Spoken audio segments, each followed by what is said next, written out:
जय श्री हरि विष्णु। भगवान विष्णु सबका मंगल करें। जय सनातनी में आप सबका हार्दिक स्वागत है। जय सनातनी के इस अंक में आज हम जुड़ेंगे पौष मास की शुक्ल पक्ष की पड़ने वाली एकादशी पुत्रदा एकादशी से। जानेंगे सही डेट, पूजा का मुहूर्त, पारण का समय, व्रत की कथा। साल 2025 में नए साल में पड़ने वाली पहली एकादशी को पौष पुत्रदा एकादशी के नाम से जाना जाता है।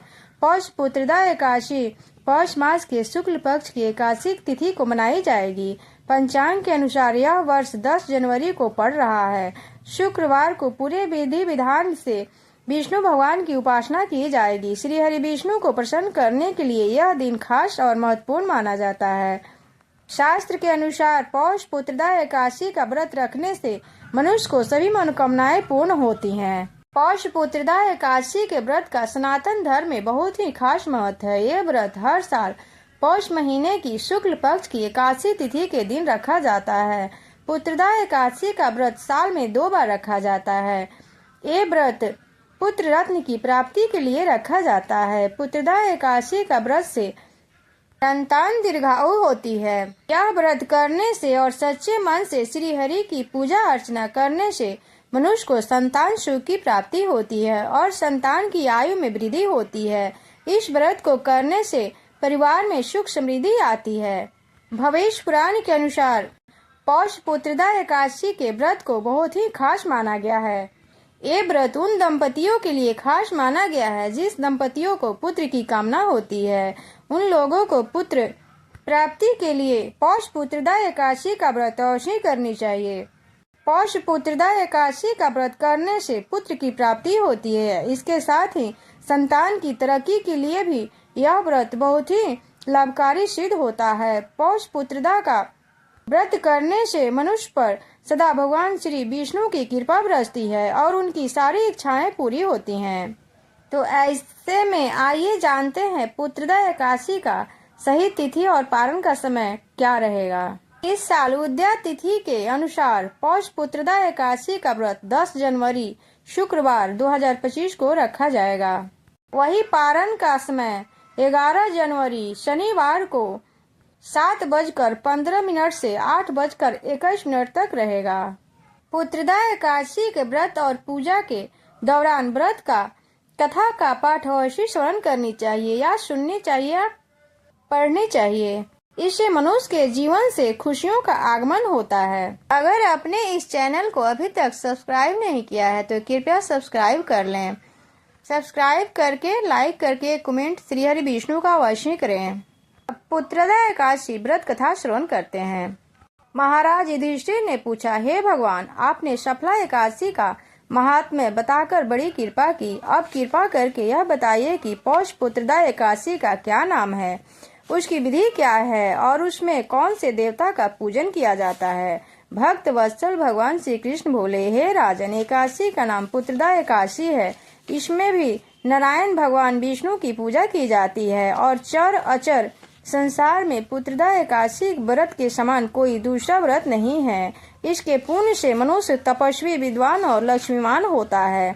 इसकी मैं एक कथा कहता हूँ, सो तुम ध्यान पूर्वक सुनो। भगवान बोले, भद्रवती नामक नगरी में सुकेतु नाम का एक राजा राज करता था। उसके कोई पुत्र नहीं था। उसकी स्त्री का नाम शैब्या था। वह निपुत्री होने के कारण सदा चिंतित रहती थी।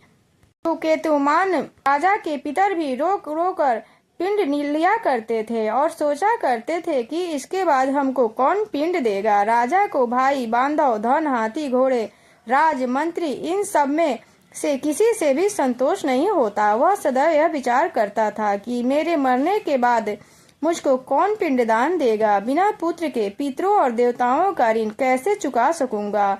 जिस घर में पुत्र न हो उस घर में सदैव अंधेरा रहता है। इसलिए पुत्र उत्पत्ति के लिए प्रयत्न करना चाहिए। जिस मनुष्य ने पुत्र का मुख देखा है वह धन्य है।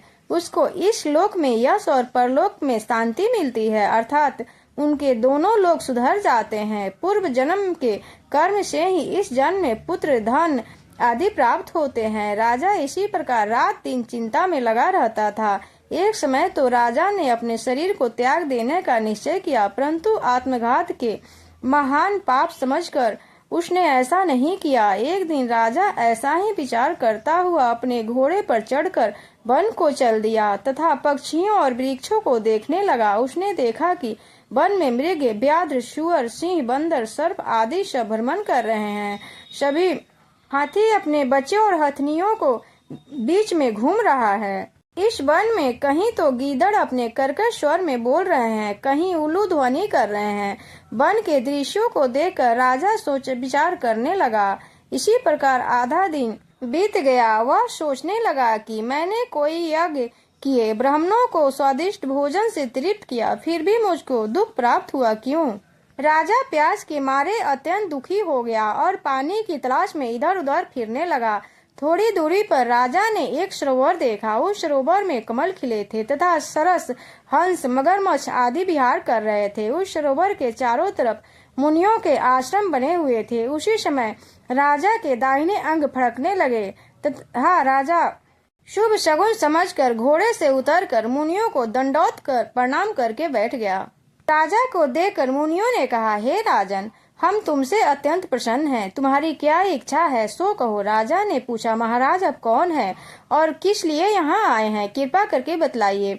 मुनि कहने लगे, हे राजन, आज संतान देने वाला पुत्रदा एकादशी है। हम लोग विश्वदेव हैं और इस सरोवर में स्नान करने के लिए आए हैं। यह सुनकर राजा कहने लगा कि महाराज मेरे कोई संतान नहीं है। यदि आप मुझ पर प्रसन्न हैं तो एक पुत्र का वरदान दीजिए। मुनि बोले, हे राजन, आज पुत्रदा एकादशी का व्रत है, आप अवश्य इसका व्रत करें।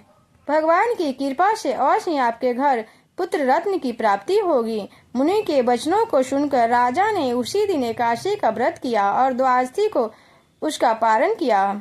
इसके पश्चात मुनियों को प्रणाम करके महल में वापस आ गया।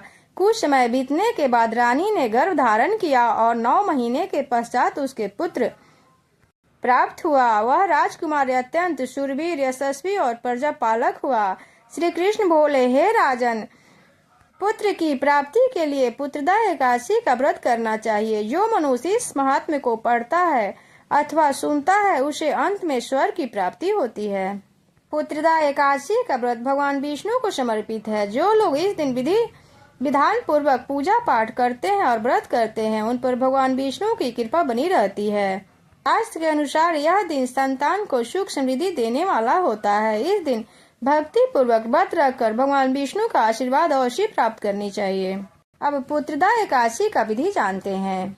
इस दिन सुबह स्नान करने के बाद व्रत का संकल्प लेना चाहिए। उसके बाद साफ सुथरे वस्त्र धारण करके मंदिर की सफाई करें। फिर साफ चौकी पर लाल वस्त्र बिछाकर विष्णु जी की प्रतिमा स्थापित करनी चाहिए। भगवान विष्णु को फल, पंचामृत और तुलसी दल जरूर अर्पित करने चाहिए।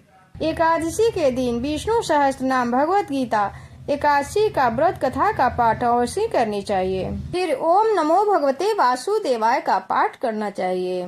यह मंत्र अत्यंत लाभकारी है। उसके बाद पूरी श्रद्धा के साथ भगवान विष्णु, श्री हरि विष्णु और माता लक्ष्मी जी की आरती करनी चाहिए। फिर प्रभु को पीले फल, पीले मिष्टान का तुलसी दल सहित भोग अर्पित करनी चाहिए। इस दिन भगवान विष्णु को जलाभिषेक करनी चाहिए। प्रभु को पंचामृत सहित गंगाजल से स्नान करानी चाहिए। इस दिन प्रभु को पीला चंदन और पीले पुष्प अर्पित करने चाहिए तथा स्वयं भी पीले वस्त्र धारण करना चाहिए और अंत में भगवान से क्षमा प्रार्थना करनी चाहिए तथा भगवान विष्णु का आशीर्वाद प्राप्त करनी चाहिए। जय श्री हरि विष्णु। भगवान विष्णु सबका मंगल करें।